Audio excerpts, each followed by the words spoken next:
Olá pessoal, bem-vindos ao nosso canal novamente. Então hoje eu vou falar um pouco para vocês sobre o TOEFL, que é requisito para se matricular nos colleges, pelo menos a maioria deles. Essa prova, na verdade, a sigla dela significa Test of English as a Foreign Language, ou seja, o teste de inglês como língua estrangeira.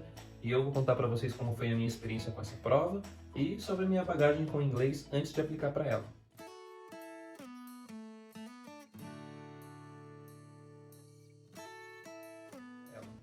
Então eu fiz um curso de inglês de duração de 4 anos, eu comecei com 12 e fui até os 16. Sempre me interessei por músicas, por videogame, por computadores, e assim eu fui levando, até que com 21 anos eu tive a oportunidade de usar no ambiente de trabalho.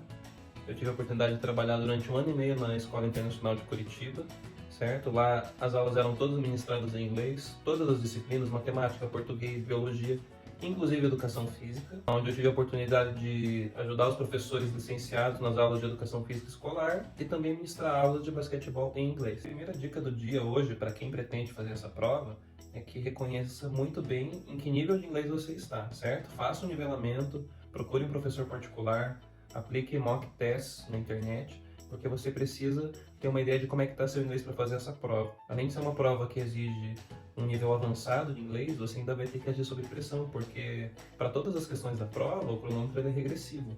Então, se você não tiver num nível adequado, provavelmente você vai ter muitas dificuldades. Eu apliquei para a prova em janeiro de 2019, né? Então, eu gostaria de só relatar umas mudanças que aconteceram na prova. A prova ficou mais curta, certo? Cerca de 40 a 45 minutos mais curta desde agosto de 2019 para cá. Então, eu vou explicar para vocês como que está a nova formatação do teste. Então, começando pela primeira sessão, que é o Reading, vocês vão se defrontar com 3 a 4 textos, de 10 questões cada. Cada texto vai ter mais ou menos de 600 a 700 palavras, 18 minutos cada texto. A minha dica para vocês é que vocês estudem bastante estrutura gramatical e principalmente vocabulário, porque eles adoram fazer perguntas sobre palavras sublinhadas e qual que é o significado daquela palavra dentro daquele contexto. Então existe uma técnica na qual você vai ter uma ideia geral do que se trata aquele texto. Você vai ler a primeira frase de cada parágrafo, certo?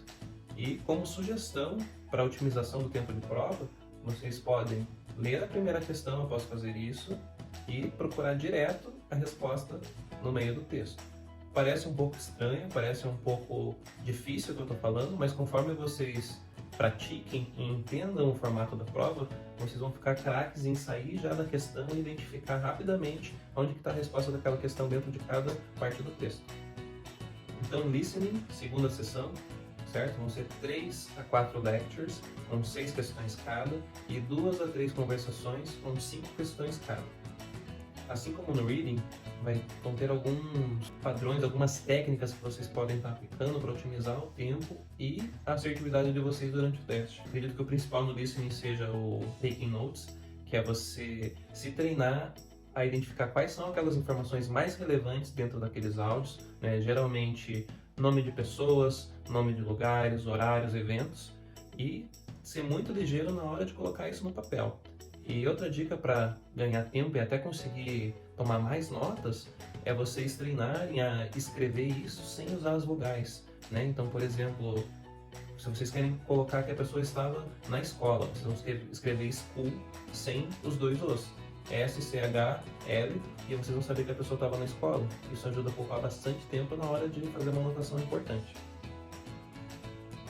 Uma das coisas que me ajudou bastante a treinar para a prova foi colocar a legenda em inglês em conversações ou palestras de um cunho um pouco mais técnico, como por exemplo aqueles TED Talks. Lá se fala de ciência, tecnologia, saúde, muita coisa nova e com muitos palestrantes de vários lugares do mundo. Então vocês vão conseguir escutar várias pessoas diferentes falando inglês, com sotaques diferentes.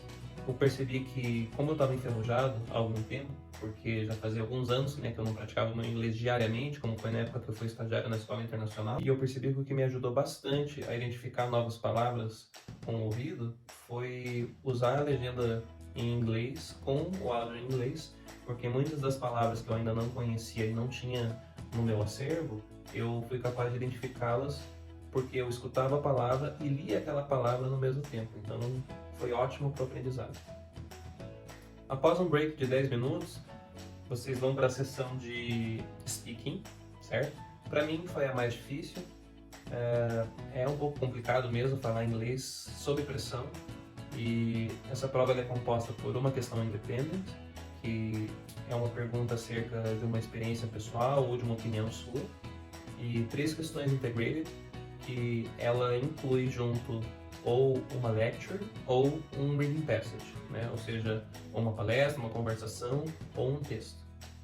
Então, porque na minha opinião essa é a sessão mais difícil, não é pelo simples fato de você ter que falar e falar com o cronômetro em countdown, né? O cronômetro regressivo. Você tem que estar com todas as suas habilidades de inglês em dia, porque se você não tiver com a tua leitura afiada e passar alguma informação importante em uma questão integrated, provavelmente essa questão vai fazer com que você fale alguma coisa errada ou que falte alguma coisa que viesse a enriquecer a tua resposta no speaking. A mesma coisa, ela vale para o listening. Se você perder alguma informação importante durante uma conversação, você pode acabar falando besteira na sua resposta ou esquecer de falar algo importante. Eu sugiro praticar exaustivamente, certo? Para que vocês ganhem a confiança e também se preparem para qualquer tipo de situação. Se vocês tiverem a capacidade de falar sobre tudo, vocês não vão ter surpresas na prova. Tendo todas essas conversas gravadas, vocês vão poder ter o feedback de um profissional, certo? Sugiro contratar um professor particular que possa estar avaliando esses áudios em aula, para que ele possa trabalhar nas questões gramaticais e nas pronúncias com vocês. Às vezes o áudio sai bom, mas sempre dá para dar uma polida nesses 2 skills que eu acabei de falar. Eu passei um sufoco nessa prova. Primeiro que eu fiquei muito ansioso, né? Eu fiz a prova com mais 3 meninas na sala e as 3, elas falavam muito bem. Não é possível que elas não tenham feito um high school lá fora ou, sei lá, uma meditação, alguma coisa elas fizeram porque elas estavam falando muito bem e aquilo de certa forma me afetou. E na segunda ou terceira questão da prova eu percebi que o meu microfone estava levantado e, nossa, eu tive que fazer um esforço muito grande para conseguir continuar com a minha concentração para fazer a prova e não desistir ali, porque eu ainda sabia que tinha o writing e o writing era um dos meus fortes, então eu fiquei firme até o final. Não esqueçam de abaixar o microfone. Então, por conta disso, é importante que vocês se acostumem também a praticar o speaking com outras pessoas, em lugares abertos e em casa, de preferência sem o headset, né, sem o fone de ouvido, para que vocês se acostumem com esse tipo de situação, porque vocês vão sim ter que falar inglês enquanto escutam o headphone, enquanto outras pessoas falam inglês perto de vocês. Na última sessão do teste, vocês vão fazer o writing, certo? São as redações.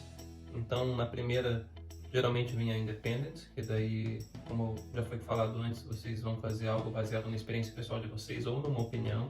Essa primeira redação, ela vai ter uma resposta efetiva em algo que compreende entre 150 e 225 palavras, com 20 minutos para fazer essa resposta. A segunda redação, ela é integrated, então ela vai ter o reading passage mais a lecture, e ela vai ter uma resposta efetiva em algo entre 225 palavras e 300 palavras. A maior dificuldade dessa segunda redação é a variedade dos assuntos, né, que pode aparecer no texto para vocês. Então, assim como no reading e no listening, eles adoram disciplinas escolares, porque é um teste americano. Então vocês vão encontrar geologia, biologia, astronomia, vida marinha, economia e até as novelas, né, que são os romances ou a literatura. Para vocês terem uma ideia da especificidade dos textos, para mim apareceu um texto sobre a cabeça do tubarão-martelo, sobre o desenvolvimento da espécie ao longo dos anos. Então, assim como no speaking, é muito importante ter o feedback de um profissional. Eu fiz mais de 30 redações em um semestre e sempre que eu fazia uma redação eu levava para a professora, ela pegava desde a primeira linha até a última, a gente trabalhava na formatação do texto, na apresentação, na questão gramatical, na ideia do texto, estava tudo coeso, bonitinho, e isso foi fazendo com que eu me lapidasse e as redações foram aparecendo com cada vez menos erros. E agora uma dica final para vocês. Então, depois que vocês nivelarem o nível de inglês de vocês e conhecerem as questões da prova, eu sugiro que vocês façam um planejamento de qual skill ser trabalhado em cada dia da semana.